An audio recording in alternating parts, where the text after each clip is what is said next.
Let me say it's really, again, great to see everybody here. Many of you kind of reunited yesterday afternoon, but then a bigger crowd is here this morning. It's just absolutely wonderful. 50 years. I used to think that was like a long time. And then it occurred to me the other day, it's only 5 decades, And, and having been at universities a long time, we're used to like alumni events, and, the folks who come back for the 50-year anniversary, it's really old folks, and I was looking out here, at least 3/4 of you are younger than me, and I'm thinking, well, what's going on here? But anyway, we have a great program today. We're going to kind of have a thread that kind of focuses on the work in the Blume Center in, of course, earthquake engineering, focusing on that. Starting this morning with a little retrospective talks, and through the day, they'll get more and more current till the end of the day. And likewise, you'll see the age of the speakers get more and more current as we get to the end of the day. So it's going to be fun. I'd like to, in a minute, welcome up Jennifer Widom, who's the Dean of the School of Engineering. I'd like just to say a couple of things about Jennifer before we invite her. Jennifer became Dean in 2017, right? And which, and one of the things I introduced her, I want to really express appreciation that we all have, faculty and students and others, for folks, Jennifer and her colleagues in the administration, for really making this all possible. The fact that we're here and things are operating, and it comes from the dedication and support and care of people like Jennifer. 2017, that was pre-COVID, so Jennifer was navigating us through some of the COVID epidemic. Also, when there's a new School of Sustainability, and she supported our department in making a decision to become a joint civil and environmental engineering joint between the School of Engineering and the new school. And I think she's got her hands full in other administrators at the moment now, as news breaks every day from Washington. But the other thing about Jennifer, I remember, is when her background is computer science. When she first became dean, she made a point to have meetings with each of the individual faculty to learn about what we're doing. And I remember meeting over in her office, talking a little bit about what we do in the Blume Center, and pointing out at the time that, unlike the campus docents who walk by and they say, they engineer earthquakes here in the Blume Center, I explained that we don't quite do that and everything. But I really appreciate her taking the time to meet with us and learn about the individual programs and things. So with that, I'll welcome Jennifer up.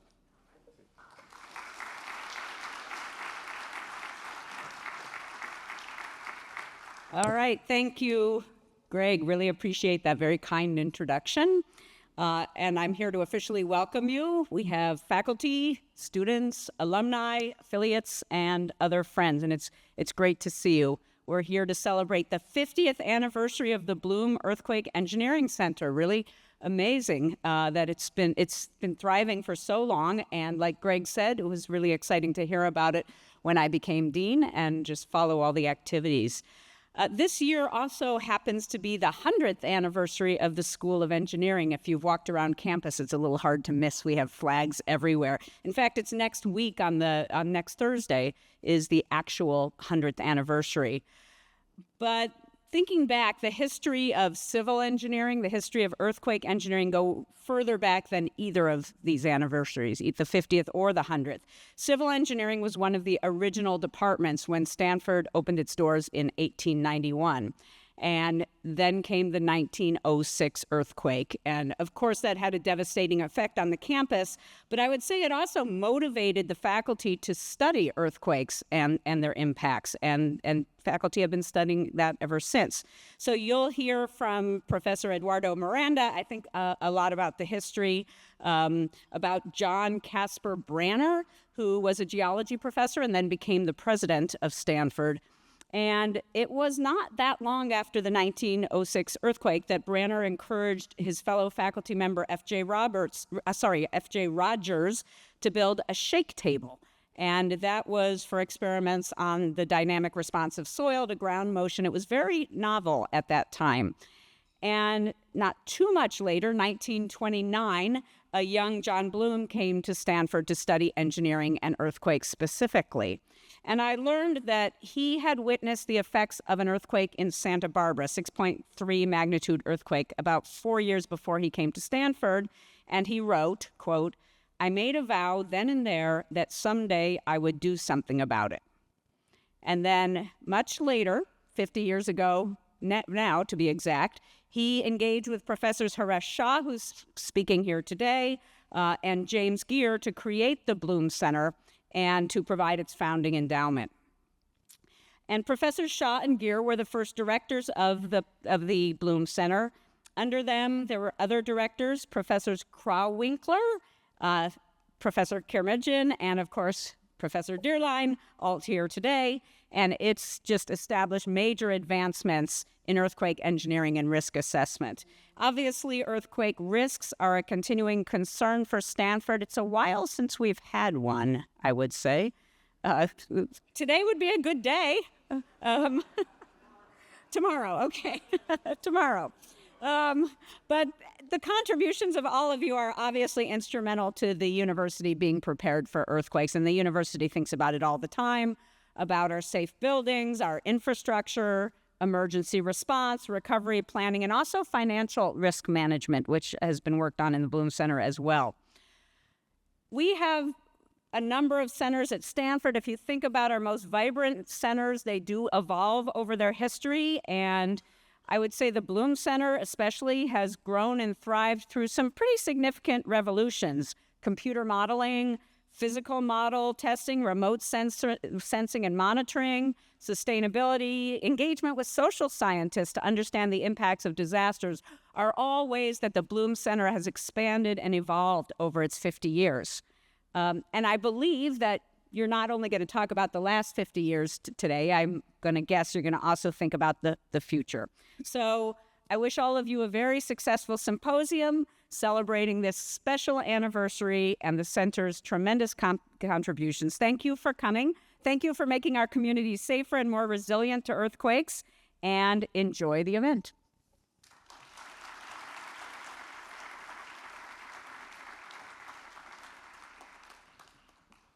Well, thank you very much, Jennifer. We really appreciate it. All right, so let's get going here.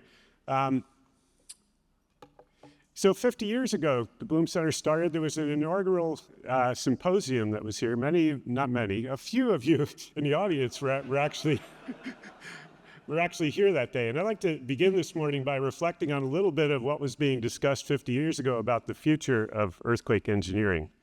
But to do that, I'd like to go back a little bit to 1975. Think what was life like in 1975. It was, pre-cell phone, pre-internet.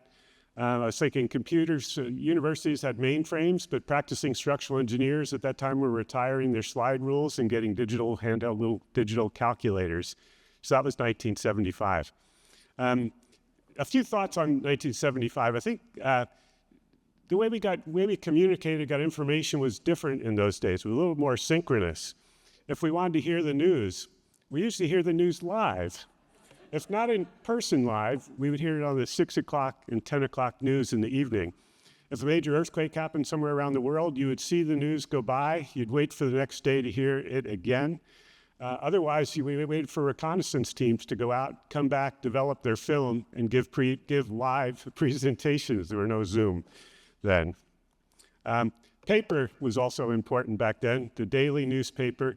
But also, when you did a literature review, you had to go to the library, pull journals off the stacks, take copious notes. Doing a photocopy in those days was a luxury.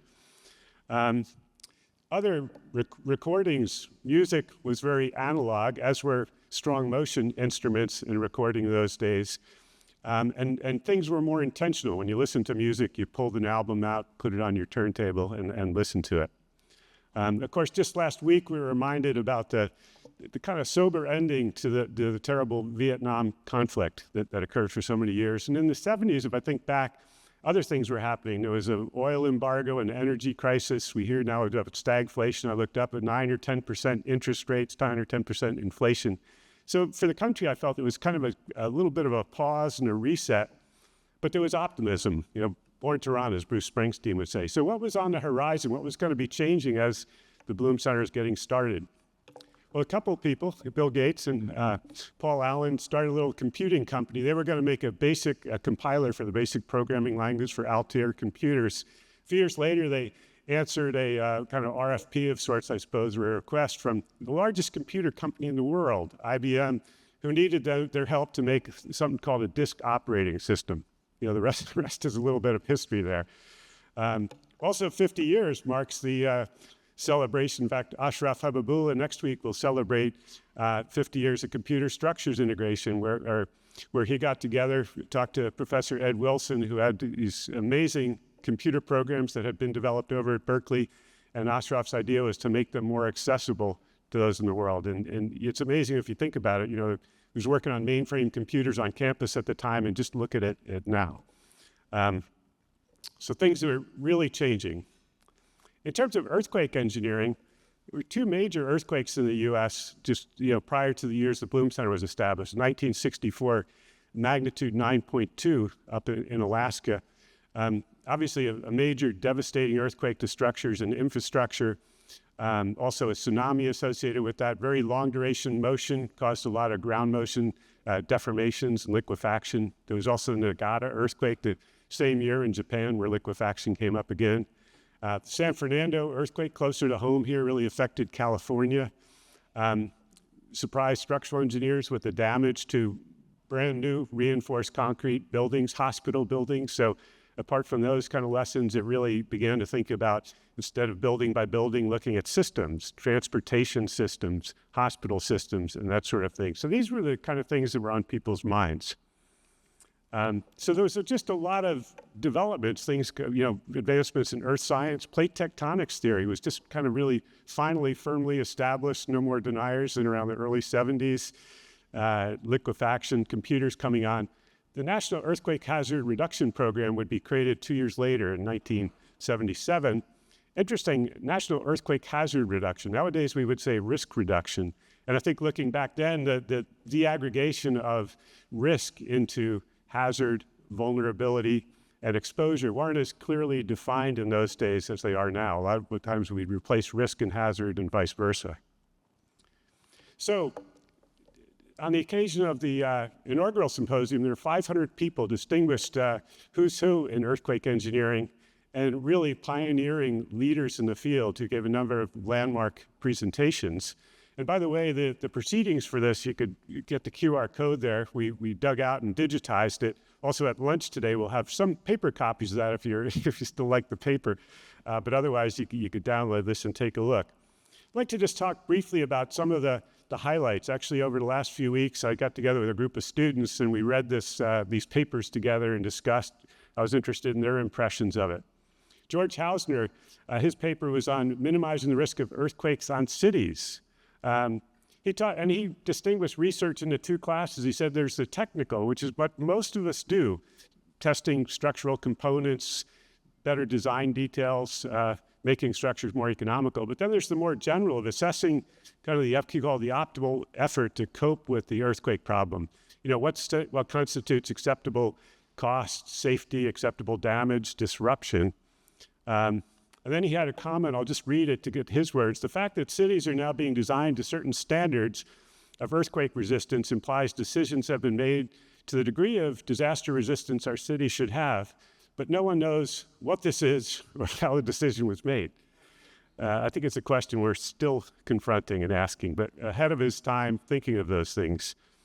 Henry Bolton Seed, coming over from Berkeley, a geotech, I liked his quote there. He thought it would be of interest to this crowd to hear about the recent progress in developing models for liquefaction over the last 12 years. Next week, in fact, over across the bay, there's a workshop on the second generation liquefaction models. I was thinking to myself, what would Professor Seed be thinking of 62 years, 63 years hence? But he read it. It's a marvelous paper to look at. I think when things are in their, not infancy or adolescence, learning about liquefaction, this paper is delightful.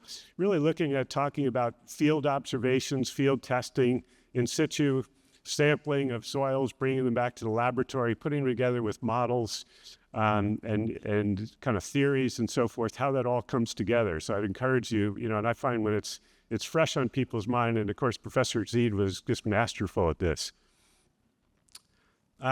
Richard Jans, from here at Stanford, a geoscientist, had an insightful kind of few comments there, pointing out that, engineering and geoscientists, we're working closely related, we're working on closely related problems and so forth, but we have different ways of thinking. I think it's the scientist driven by curiosity, the engineers driven by solution. But in his paper, he talks about it's not long before California will benefit from a map characterizing active faults. So I was just looking at the USURF model that has 350 fault segments modeled in California.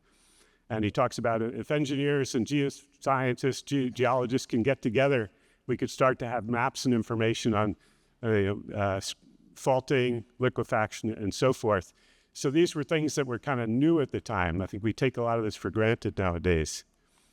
Emilio Rosenbluth, brilliant researcher from Mexico in risk and reliability. He talked about, considering when you look at the uncertainty in the process, looking at uncertainty and human error.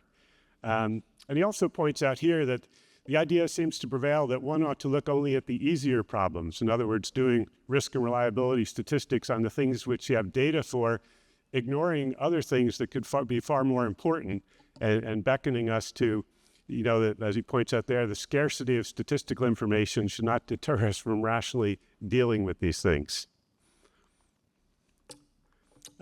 Nate Newmark gave a very comprehensive look at what would happen in the future.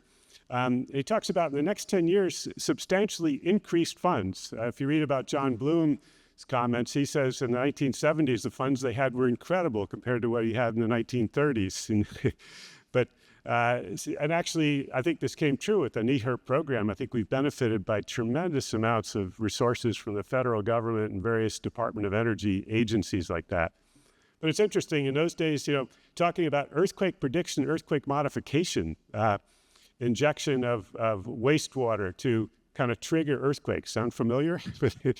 But the earth scientists at the time, I think the prediction, of course, slip rates and probabilistic predictions we now do. I mean, back then they were still, and there were some cases in China where they were looking at, quote, predicting earthquakes in more real time. He also talks about, other areas, but then adoption and implementation being a very important thing.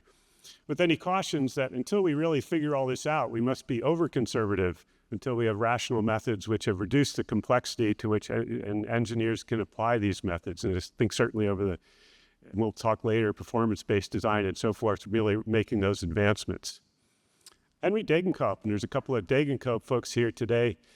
Here's an interesting take on contrasting the practicing engineer from the research engineer, saying, the research engineer, we're kind of curious why it works. Practicing engineer has to say if it works, no matter what the state of knowledge is, that he or she has to design buildings and make them safe. He also complains about when knowledge is incomplete, a long, complex code inhibits originality, limits the engineer. My friend Jim Malley, who's head of the seismic spec and now the AISC specification, and boasted how thick it's grown. I don't know what Henry would be saying. And the idea that the more you codify a thing, it makes people think that we know the answers that we don't.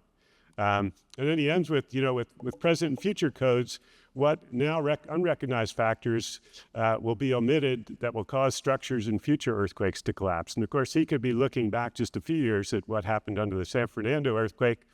And if you were around in the Northridge earthquake, brittle fractures to steel frames. So we're still discovering those things. And again, as things get implemented, being cautious about that.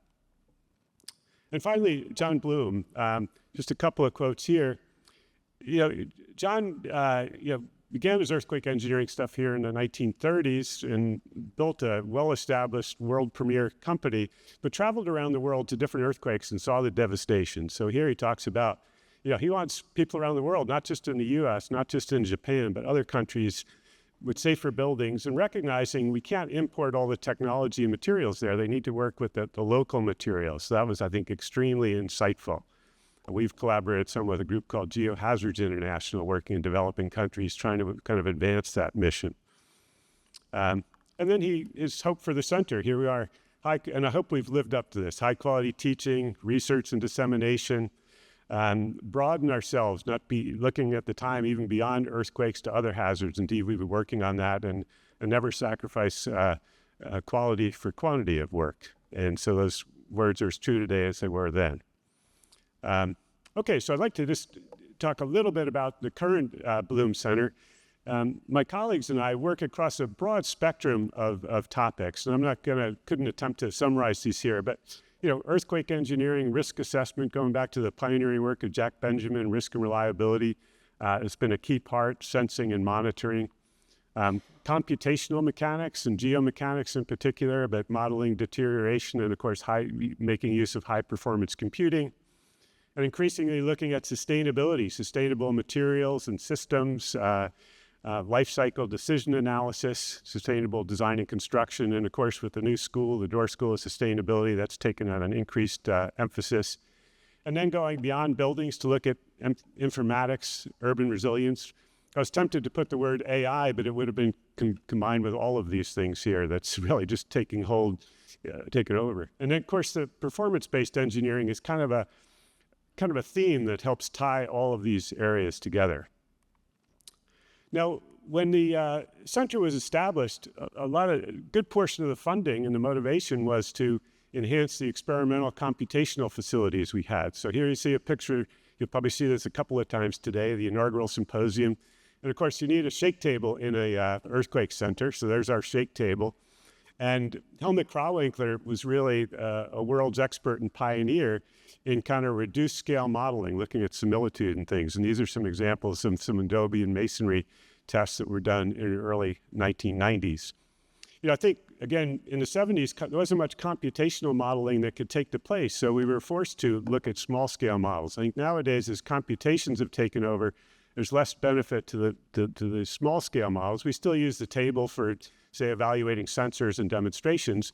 But we've kind of reworked the lab to have more emphasis on characterizing materials and components. So this is a project Helmut did with Dimitris Lignos, developing kind of something that could mimic a beam column connection, building that into a large frame, and through the support of the NSF and the NEES program, doing collapse tests at the State University of New York at Buffalo. I think that's Andrew Whitaker, who's here today standing on top of that specimen without a hard hat.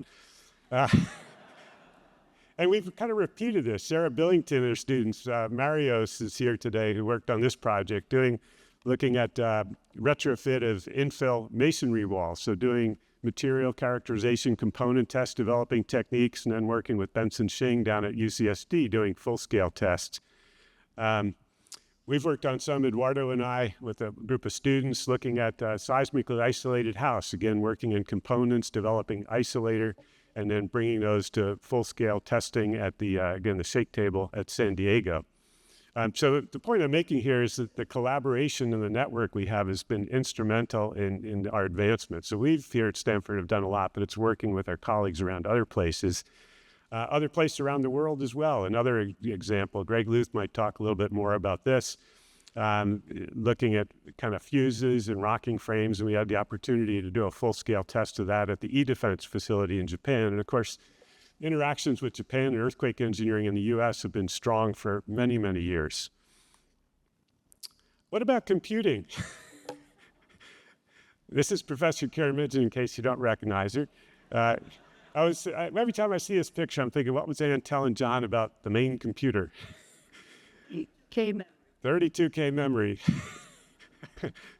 When we download the presentations today, my colleague Barb Simpson wins. Her presentation is 0.5 gigabyte, her PowerPoint file. Okay, 32K memory. What about computing today? Well, the laptops have, like millions times more power than our most powerful mainframes of the day. So computing is everywhere on your phone and so forth, but we could connect into a nice Sherlock cluster that we've helped from the Blume Center support, which is essentially infinite computing at the limit and everything. And it really challenges us in research to think about what to do with that. So I'd like to just start to close with just say that, the labs, the computing is one thing, but it's really the people that makes things work. And here you see the pictures of the Haresh and Jim Geer, the founding directors, Helmut, and then Ann and myself. But then our current faculty who work with us in the center, pictured here. I won't go through all the names. You'll get to, if you don't know them already, if you haven't taken their tests from them this week, you can meet them. And then, of course, the people we've had in the past, a couple of whom are here today, but again, this is sort of what's made everything sort of happen over the years. Affiliates and sponsors have been really key. I mean, the support, as I mentioned before, from the federal agencies, state agencies, some even local agencies has been really key to enable all the research that we've been doing. Also, the professional affiliates and collaborators that we have really, and their key contribution are ideas and problems, like what are they confronting in their practice? And to me, it's really energizing for them to explain what they're doing, for us to do something, and for them to see value in it and to bring it into their practice. So that's been incredibly valuable. And then other groups and organizations and so forth. We'll talk a lot about performance-based engineering and really working with the Pacific Earthquake Engineering Research Center, which Stanford, it's a multi-university one. We're a part of that. That's really been so key over the last 20 years. I say, well, it was founded in 1997. Applied Technology Council, getting things into practice. Chris Rojan, John Hines are here today, Aisha. And EERI, of course, John Blume was kind of one of the founders of the organization of EERI. I mentioned Geohazards International, and more recently we've been involved with a group I co-direct called the Sim Center, taking computational simulation models forward. But the real horsepower, the real engine here is the students, and putting this program together, or the event together, we compiled a list because we sent out invitations to all of our PhD students, 310 of them that have gone through the Blume Center over the last 50 years. And I collected logos here, about 73 logos. Of those 310, 73 are at universities around the world. A few of these universities have a couple of faculty, so even probably more numbers bigger than that. And of course, also, many of our alumni have kind of created companies, worked for leading companies and so forth. And it's really, and in fact, today you'll hear from a number of alumni speaking. It's really that the ideas that kind of germinate here and them taking that forward that really makes the impact. And we like to, today's event and other events we have really to keep this sort of family connected and together. Just this past, about a year ago this time, we were over in Milan for the World Conference on Earthquake Engineering. About 80 of friends and alumni got together there, kind of keeping things going. And so anyway, that's sort of my snapshot of where we're at here.